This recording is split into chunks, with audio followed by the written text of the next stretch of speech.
to the start of the largest corruption case in local history. One-time powerful county commissioner Jimmy Dimora is on trial accused of using his power for money and sex. The drama involving this case has been unfolding for more than a year now, and today the trial finally got underway. News Channel 5's Deb Lee is live outside the federal courthouse in Akron for us tonight.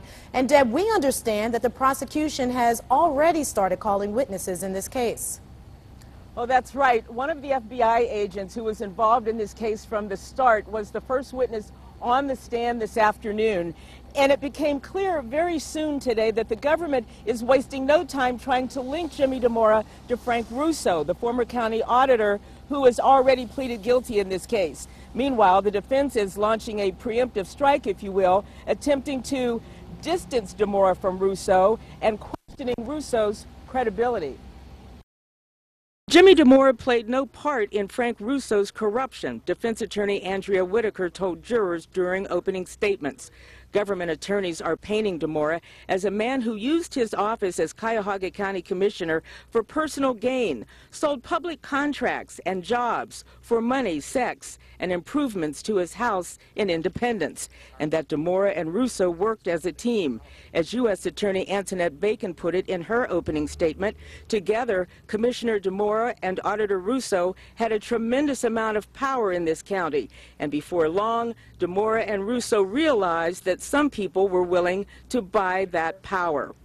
Russo, Stephen Pumper, and Kevin Kelly are expected to be key witnesses for the government during this trial. And even before they testify, the defense has warned jurors that they cannot take their testimony to be truthful.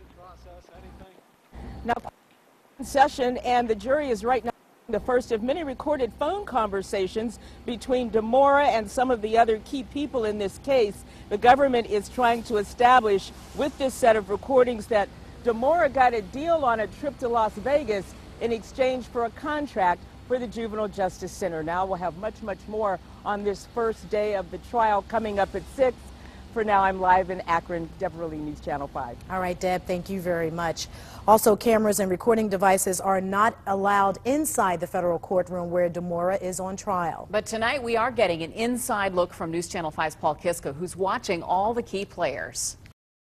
The Jimmy Dimora trial is taking place on the 5th floor of the federal courthouse here in downtown Akron.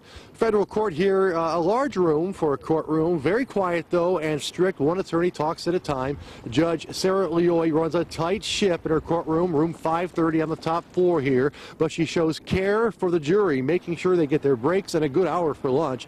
No cell phones, even if they're off, are allowed in her courtroom. I saw security warn one member of another media outlet for taking his cell phone out of his pocket as he left the courtroom instead of checking it at the door when he entered. Now, Dimora's back is to us the entire time there in the courtroom. His wife is also in the courtroom, but she has remained expressionless. To me, probably the most striking part of this morning was when Dimora showed up at 8 o'clock with his large defense team, about a dozen people, including family and defense attorneys.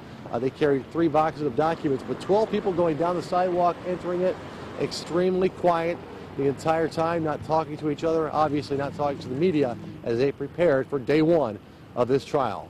In Akron, Paul Kiska, News Channel 5. All right, Paul, we thank you for that perspective from the courtroom. And that inside look continues on our website, where we will be posting stories all day long on newsnet5.com. So you can log on throughout your day to stay on top of developments in the Dimora corruption trial.